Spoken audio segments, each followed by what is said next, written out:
Good afternoon to all. Myself, Avdesh Kumar, working as a senior lecturer in Department of Mechanical Engineering Maintenance, IMT College of Polytechnic. Today, here we are discussing about the topic on industrial management. Industrial management, first of all, discuss introduction of management.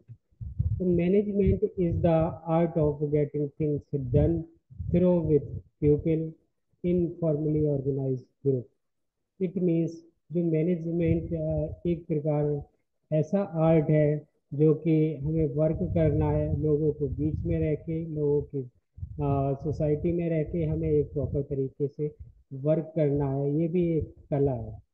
ये हमारी definition notes में दी है। Management is to manage करना, is to forecast and plan, to organise, to command, to coordinate and control.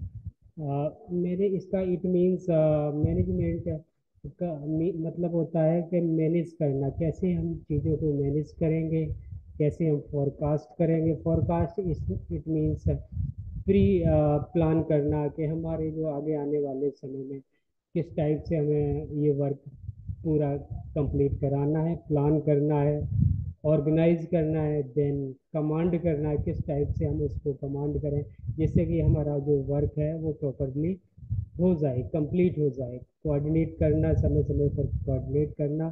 तो ये हमारी definition है इंट्रोडक्शन ऑफ मैनेजमेंट। नेक्स्ट, क्या हमारी मैनेजमेंट की क्या इम्पोर्टेंस है जो कि डेली लाइफ में क्यों हम मैनेज करना चाह रहे हैं, ऐसा क्यों। तो management has been important to the daily lives of peoples, to the organisation. तो मैनेजमेंट हमारे दैनिक जीवन में भी बहुत इसका महत्वपूर्ण योगदान है, क्योंकि 24 घंटे सभी के पास होते हैं। किस टाइप से हमें अपने आज को यूटिलाइज करना है, किस टाइप से हमें वर्क को कंप्लीट करना है, तो जिससे कि हमारा लॉस ना हो और जिससे कि हम जो भी हमारा 24 आवर्स है यूटिलाइजेशन प्रॉपर हो जाए, वर्क भी कंप्लीट हो जाए। तो इसलिए और ऑर्गेनाइजेशन के लिए भी ये बेनिफिशियल है, कॉलेज लाइफ के लिए भी बेनिफिशियल है कि किस टाइप से हमें ऑर्गेनाइज करना है। ये इसकी इम्पोर्टेंस है। द इम्पोर्टेंस ऑफ मैनेजमेंट में भी ट्रेस विद द फॉलोइंग, कुछ इसके फैक्टर्स हैं। तो कैसे हम इसको ट्रेस कर सकते हैं। सबसे पहले हमें प्रॉपर क्या करना होगा, इफेक्टिव यूटिलाइजेशन ऑफ रिसोर्सेज। जो भी हमारे पास रिसोर्सेज है उनको हम प्रॉपर वे में यूटिलाइज करेंगे, इफेक्टिव तरीके से यूटिलाइज करेंगे। 100% यूटिलाइजेशन होना चाहिए। जैसे कि हम लोग स्टूडेंट हैं, जैसे कि आप लोग स्टूडेंट हैं, तो स्टूडेंट के लिए क्या होता है कि हमारी जो टीचर्स हैं उनको प्रॉपर यूटिलाइज करें, प्रॉपर तरीके से उनसे क्वेरी पूछें और जिससे कि हमें आउटपुट ईजिली हम उस कोर्सेज में पास हो सके। दूसरा क्या है, डेवलपमेंट ऑफ रिसोर्सेज। जो भी रिसोर्सेज हैं उनको हमें क्या करना है, डे बाई डे डेवलप करना है, डेवलपमेंट करना है। यानी कि उनको हमें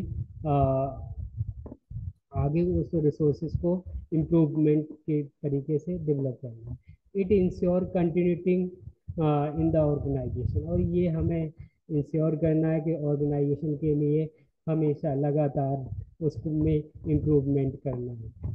इंटीग्रिटी वेरियस इंटरेस्ट ग्रुप्स, यानी कि जो हमारे वेरियस एक्टिविटी हैं, वेरियस ग्रुप्स हैं, उनके साथ मिलके हमें काम करना है, प्रॉपर तरीके से वर्क करना है, जिससे कि हम तो जो भी हमारा टाइम है, जो भी हमारे पास रिसोर्सेस हैं, उनका हम 100% यूटिलाइजेशन कर सकें और हमें वर्क को complete easily time to time हम अपना वर्क कंप्लीट कर सकें और बेटर अंडरस्टैंडिंग भी बना सकें।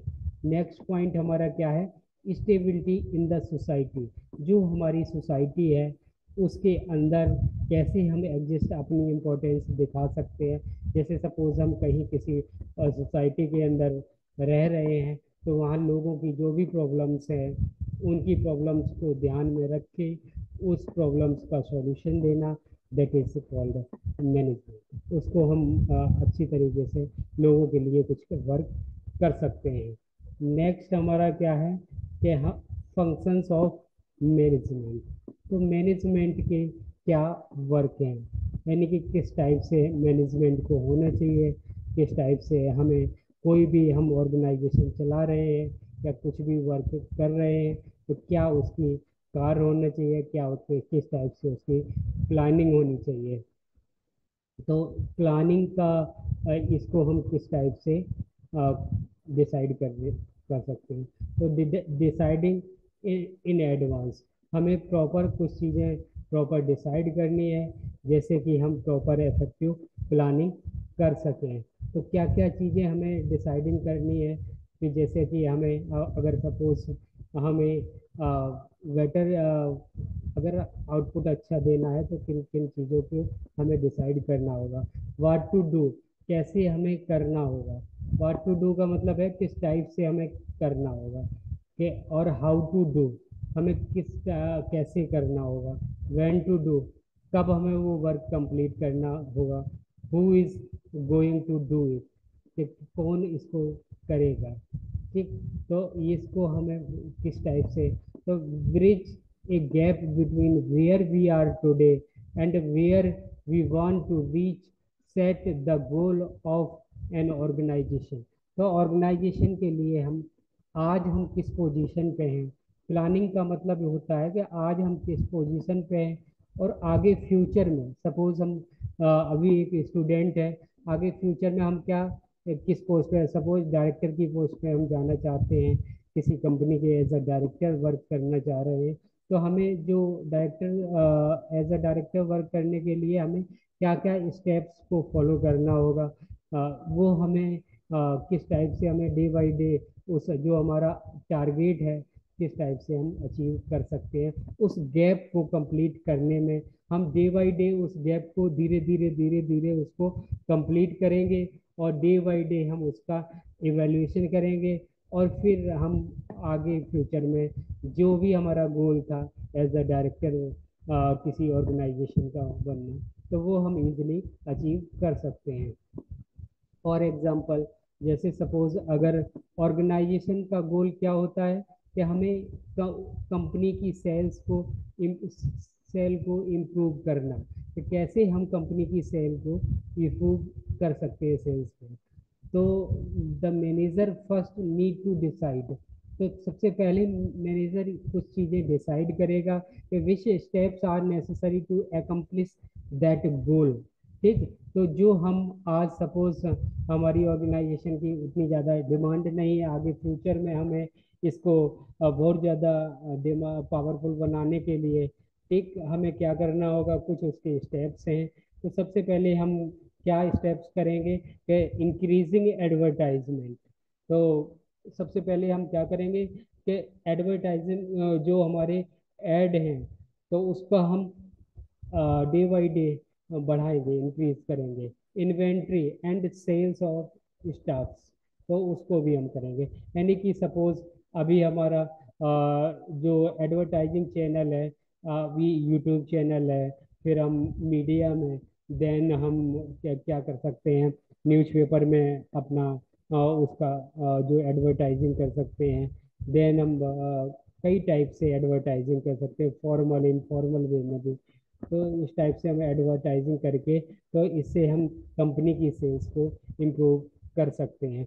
जो भी हमारा गैप था, जो भी हमारा फर्स्ट डिसाइड हम मैंने टारगेट डिसाइड कर रखा था, वो गैप्स को इम्प्रूव करने के लिए धीरे धीरे धीरे धीरे हम अपना गोल को अचीव कर सकते हैं। सेकंड स्टेप्स हमारा क्या है, सेकंड स्टेप्स हमारा है जैसे कि मैनेजमेंट के फंक्शंस में फर्स्ट प्लानिंग, सेकंड हमारा ऑर्गेनाइजिंग है, थर्ड स्टाफिंग है, और हमारा फोर्थ है डायरेक्टिंग, और फिफ्थ हमारा क्या है, कंट्रोलिंग। तो इसलिए हम वन बाय वन इसको डिस्कस कर रहे हैं। तो फर्स्ट इसका प्लानिंग हो चुका है, देन हमारा ऑर्गेनाइजिंग। ऑर्गेनाइजिंग का मतलब क्या होता है कि ऑर्गेनाइजिंग द रिसोर्सेज, जो भी हमारे पास रिसोर्सेज हैं उसको हमें क्या करना है, ऑर्गेनाइज करना है। ठीक है, पर्टिकुलर ह्यूमन रिसोर्सेज की बात हम कर रहे हैं in the best possible manner. तो जो हमारे ह्यूमन रिसोर्सेज हैं उसको अच्छे तरीके से हम ऑर्गेनाइज करेंगे और उनको यूटिलाइज करेंगे। तो organising as a process involve, तो उसके अंदर कुछ प्रोसेस इन्वॉल्व हैं, जैसे कि फर्स्ट, सबसे पहला हमारा काम वर्क क्या होता है, क्या आइडेंटिफिकेशन ऑफ द एक्टिविटी। तो जो भी हमारी एक्टिविटी, जो हम काम वर्क करना चाह रहे हैं उसको हम आइडेंटिफाई करेंगे कि क्या वर्क हमें करना है और किस टाइप से हमें वर्क करना है। दूसरा पॉइंट क्या है कि classification of grouping of activity, जो यानी कि हम छोटे छोटे क्या करेंगे, ग्रुप्स बनाएंगे। जो भी हमारी एक्टिविटी है, जैसे सपोज 4 पीपल्स के हम ग्रुप बनाएंगे, और ग्रुप बनाने के बाद में उनको अपना अपना टारगेट बता देंगे कि आपको ये वर्क कंप्लीट करना है इतने समय में, आपको इस टाइप का वर्क कंप्लीट करना है, आपको इस टाइप का वर्क कंप्लीट करना है। तो दूसरा थर्ड पॉइंट हमारा असाइनमेंट ऑफ ड्यूटीज, यानी कि जो भी वर्क हमें कंप्लीट करवाना है उसको हम क्या करेंगे, एक्चुअली उसको हम उस वर्क को धीरे धीरे असाइन कर देंगे बच्चों को। नेक्स्ट हमारा क्या है कि delegation of authorities and creation of responsibility. तो जो भी डेलीगेशन ऑफ अथॉरिटीज हैं, जो भी हमने क्रिएशन ऑफ रिस्पॉन्सिबिलिटी हम लोगों को रिस्पॉन्सिबिलिटी दे रहे हैं, तो हमारा ये कर्तव्य है, हमारा ये दायित्व है कि जो हमें वर्क मिला है उसको हमें प्रॉपर तरीके से कंप्लीट करना है। नेक्स्ट पॉइंट हमारा क्या है, कोऑर्डिनेटिंग अथॉरिटीज, जो भी अथॉरिटीज कोऑर्डिनेट कर रही है एंड रिस्पॉन्सिबिलिटी रिलेशनशिप। तो हमारी ये रिस्पॉन्सिबिलिटी बनती है कि हमारा जो कोऑर्डिनेटिंग अथॉरिटी है उसके साथ प्रॉपर कम्युनिकेशन रहे, बहुत अच्छा उसके साथ हमारा रिलेशन बिल्डअप हो, जिससे कि आगे फ्यूचर में कोई प्रॉब्लम ना हो, जो कि अंडरस्टैंडिंग, बेटर अंडरस्टैंडिंग होना चाहिए हम लोगों के बीच में। इसके बाद में हमारा थर्ड पैरामीटर्स है स्टाफिंग। स्टाफिंग स्टाफिंग का मतलब क्या होता है कि positioning right people right job eight right time, कि सही पर्सन को सही समय पे, ठीक है, जॉब देना जरूरी रहता है। जैसे सपोज हमारी रिक्वायरमेंट है डिज़ाइन इंजीनियर की, तो हमें जिस पर्सन को डिज़ाइन का वर्क अच्छी तरीके से आ रहा है उसी को ही हमें रिक्रूट करना चाहिए, जिससे कि हमारा जो वर्क है वो प्रॉपरली समय पूर्वक कंप्लीट हो जाए। तो इसके कुछ क्या है, क्या प्रोसेस है। तो इसका सबसे पहले हम क्या करते हैं, एक जो भी हमारी रिक्रूटमेंट, हम एडवर्टाइजिंग करते हैं, वैकेंसी क्रिएट होती है, एडवर्टाइजिंग करते हैं, उसके कुछ जो हमारे जो लोग उसको उसके लायक हैं वो अप्लाई करते हैं। देन हम उसको रेक्टिफाई करते हैं कि कौन से ये डिजर्व कैंडिडेट हैं, और उनको हम रेक्टिफाई करके देन शॉर्ट लिस्टिंग करते हैं, देन रिटिन, देन इंटरव्यू, और फाइनल रिक्रूटमेंट करते हैं। तो सबसे पहला पॉइंट क्या है, training and development of employ. तो एम्प्लॉय की हम लोग ट्रेनिंग देते हैं, डेवलपमेंट भी एम्प्लॉय का करते हैं, डिसाइडिंग देयर रिम्यूनरेशन, और उसके उसी के आधार पे हम उनका रिम्यूनरेशन डिसाइड करते हैं कि किस टाइप कितना उनकी सैलरी होगी। देन प्रमोशन एंड इंक्रीमेंटल, जो भी उनकी एकेडमिक परफॉर्मेंस रही है, जो भी उनकी ईयरली परफॉर्मेंस होगी, उसी के बेस पे हम उनका इंक्रीमेंट डिसाइड करते हैं। इवेल्युएटिंग देयर परफॉर्मेंस, यानी कि डे बाई डे हम उनकी परफॉर्मेंस इवेल्युएट करते हैं, उसी के अकॉर्डिंग उनका रिम्यूनरेशन और उनका इंक्रीमेंट है वो डिसाइड होता है। कुछ इसके staffing as a process involve, कुछ इसके पैरामीटर्स हैं, जो कि सबसे पहला पॉइंट है training and development of employ. तो हम एम्प्लॉय की ट्रेनिंग करवाते हैं, तो उसका डेवलपमेंट करते हैं एम्प्लॉय को, यानी कि डे बाई डे या समय पूर्वक हम उनकी वर्कशॉप क्रिएट करते हैं, एफडीपी ऑर्गेनाइज करते हैं, जिससे कि जो क्वालिटी ऑफ टीचिंग है, क्वालिटी ऑफ लर्निंग है, वो उनकी इम्प्रूव हो सके। Deciding their remuneration and promotions, evaluating their performance, और उनकी परफॉर्मेंस एवेल्यूएट करते हैं। मैन पावर प्लानिंग, और मैन पावर को हमें किस समय कहाँ पर यूटिलाइज करना है उसकी प्लानिंग करते हैं। Recruitment and selection, recruitment selection and placement, तो इसमें हम ये भी रिक्रूटमेंट किस टाइप से करते हैं, किस टाइप से प्लेसमेंट देते हैं। प्रमोशंस एंड ट्रांसफर्स, तो ये सारे स्टेप्स हम स्टाफिंग के अंतर्गत कैलकुलेट करते हैं। इसके बाद में हम डायरेक्टिंग, जो चौथा हमारा पॉइंट क्या है, जो चौथा पॉइंट हमारा डायरेक्टिंग है, ये फंक्शंस ऑफ मैनेजमेंट का फोर्थ पॉइंट है। The basic functions of management is to motivating, commanding and activating peoples. कुछ लोग आते हैं, कुछ लोग कंपनी में या कॉलेज में आते हैं, तो उनको हमें डे बाई डे उनको क्या करना है, मोटिवेट करना है, उनको एक्टिवेट करना है, जिससे कि प्रॉपर वे में वर्क कंप्लीट हो जाए। The willing and effective cooperation of employee for the attainment of organization goal is possible through the proper direction, जिससे कि लोग एक्टिवेट होंगे, लोग एक्टिव होंगे, लोग मोटिवेट होंगे, तभी वो प्रॉपर बिलिंग तरीके से वर्क करेंगे। जब वो वर्क करेंगे तो उससे क्या होगा कि हमारा जो ऑर्गेनाइजेशन का गोल है वो इजीली हम अचीव कर सकते हैं। ऑर्गेनाइजेशन का गोल हम इजीली अचीव कर सकते हैं थ्रू द प्रॉपर डायरेक्शन और प्रॉपर प्लानिंग से। This direction is important managerial function in that it help in building sound industrial and human relationship beside securing employ contribution. तो इससे क्या होगा कि जो हमारा रिलेशंस है, इंडस्ट्रियल और ह्यूमन रिलेशंस है, वो एम्प्लॉय और वर्कर्स के बीच में अच्छा बेटर रहेगा, और वो वर्कर्स एम्प्लॉय के लिए कुछ कंट्रीब्यूट कर सकता है। नेक्स्ट पॉइंट हमारा क्या है, गिविंग डायरेक्शंस और instructions to employ.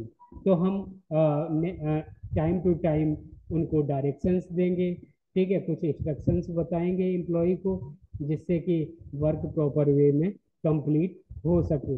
Next, leadership quality are required, तो डायरेक्टिंग के लिए हमें लीडरशिप की क्वालिटी भी जरूरी होनी चाहिए।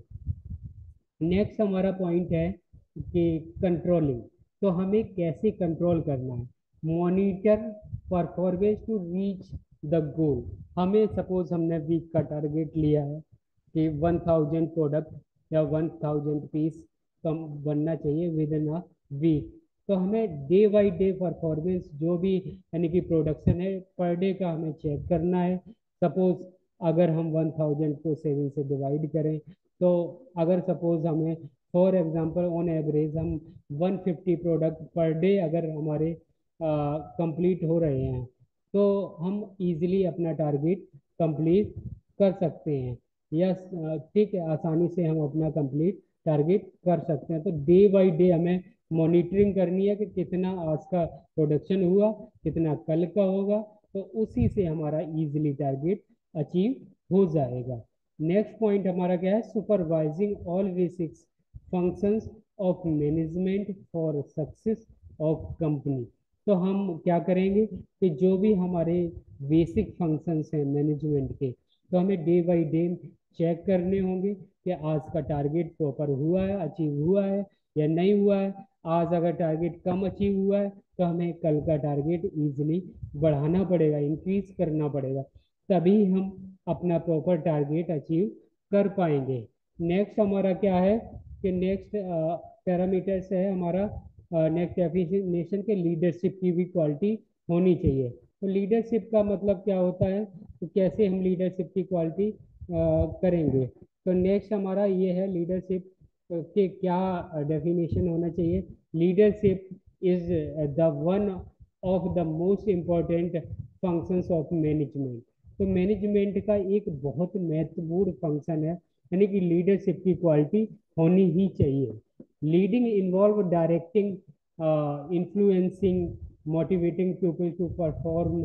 तो लोगों के बीच में आप अगर लोगों को लीड कर रहे हो, जिससे कि आप इस टाइप से, जिससे कि सारे लोग आपकी बात ध्यानपूर्वक सुने, मोटिवेट हों, आपसे प्रभावित हों, जिससे कि वर्क प्रॉपर कंप्लीट हो जाए।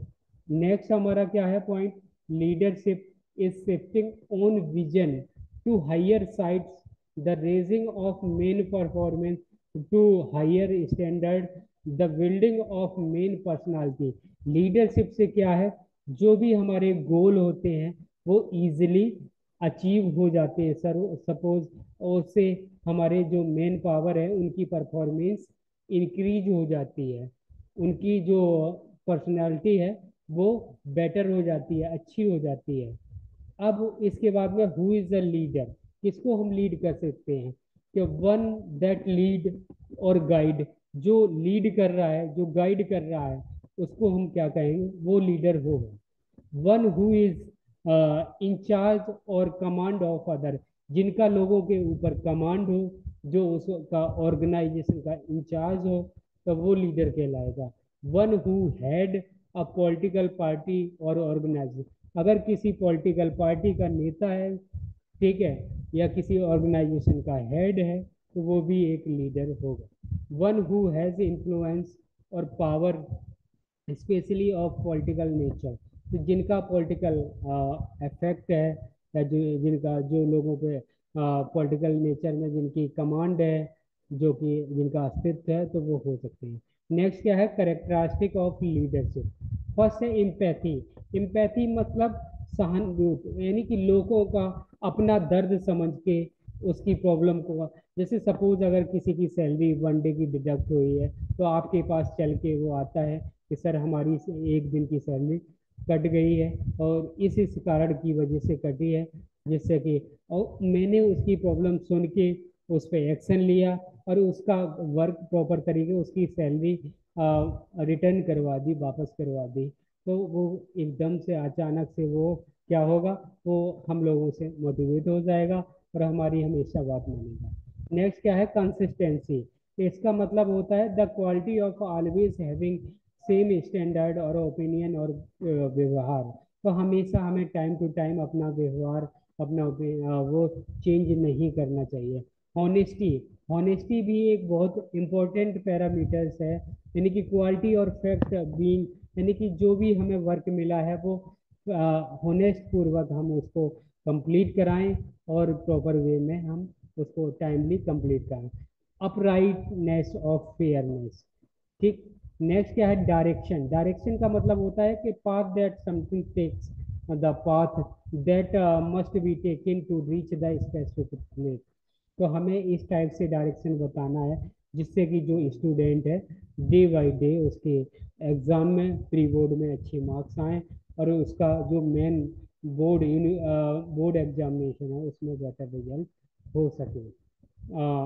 नेक्स्ट पॉइंट क्या है, कम्युनिकेशन। कम्युनिकेशन का मतलब ये होता है कि हम एक्ट ऑफ शेयरिंग, हम लोगों को अपनी बात लोगों को अपनी बात प्रॉपर वे में समझा सकते हैं, अपने आइडियाज लोगों को प्रॉपर कन्वे कर सकते हैं, फीलिंग्स बता सकते हैं। नीड सपोर्ट फ्रॉम ऑल, हमें हर हमेशा लोगों का सपोर्ट करना चाहिए। एज्यूम ऑब्लिगेशन, ये कुछ लक्षण लीडरशिप में होना ही चाहिए, तभी हम उसको लीडरशिप कहेंगे। Next, importance of leadership. क्या क्या इसकी इम्पोर्टेंस होनी चाहिए, इनिशिएट एक्शन, जो हमेशा हमें लोगों की प्रॉब्लम सुन के उसमें इनिशिएट करना चाहिए, एक्शन लेना चाहिए, लोगों को की बात हायर अथॉरिटी तक पहुंचानी चाहिए, मोटिवेट करना चाहिए और प्रोवाइडिंग गाइडेंस देना चाहिए, क्रिएटिंग कॉन्फिडेंस भी बिल्डअप लोगों के अंदर। अगर लोगों को प्रॉपर वे में हम गाइड करेंगे तो लोगों का जो कॉन्फिडेंस लेवल है वो बढ़ जाएगा, इंक्रीज कर जाएगा। कोऑर्डिनेशन करना चाहिए, इफेक्टिव प्लानिंग होनी चाहिए, इंस्पायरेशन होना चाहिए। रोल ऑफ लीडर, लीडर का रोल रहता है कि leader role is always to ensure her और his team achieve the task task in hand. मतलब हमेशा उसका लीडर का ये रोल होता है कि जो भी टास्क है अपनी टीम को मोटिवेट करके वो इजीली अचीव हो जाए। Effective leadership will ensure they meet the more suitable requirement. Effective leader वही तभी कहलाएगा जिससे कि इजीली आप वर्क कंप्लीट करवा पाए प्रॉपर समय पर। नेक्स्ट क्या है, मोटिवेशन। मोटिवेशन का मतलब क्या होता है कि this motivation is drive word from the motive, motive से ये मिलके बना है। मोटिव का मतलब होता है inner state of our mind that moves या इनर्जाइज और direct our behaviour towards the goal. तो कैसे हम अपने बिहेवियर को इम्प्रूव करेंगे अपने गोल की तरफ, किससे? डे बाय डे हमारा जो गोल है, इजीली हम मोटिवेट होके अपने गोल को आसानी से अचीव कर सकते हैं। Motivation is the art of stimulating someone to other to get desire action. तो जो भी हमारी डिजायर हैं, जो भी हमारी इच्छाएं हैं, उसको हम इजीली अचीव कर लें, इस इसीलिए हम मोटिवेट करते हैं। In work goal context of psychological factor stimulating the pupil's behavior can be desire for money or success। तो ये इससे कुछ मोटिवेशन के साइकोलॉजिकल फैक्टर्स भी होते हैं, जिससे कि लोगों का बिहेवियर चेंज हो जाता है, जिससे कि लोग सक्सेस हो जाते हैं और मनी भी काफ़ी कमा सकते हैं।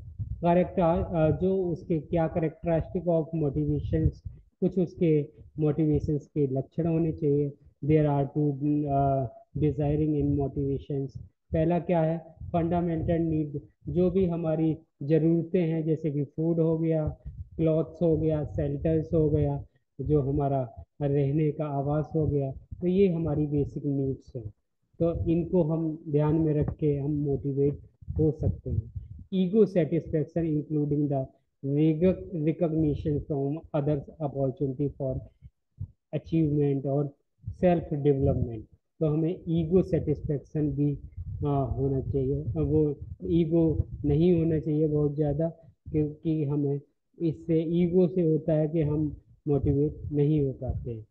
These above factors act as a powerful motivators of behavior।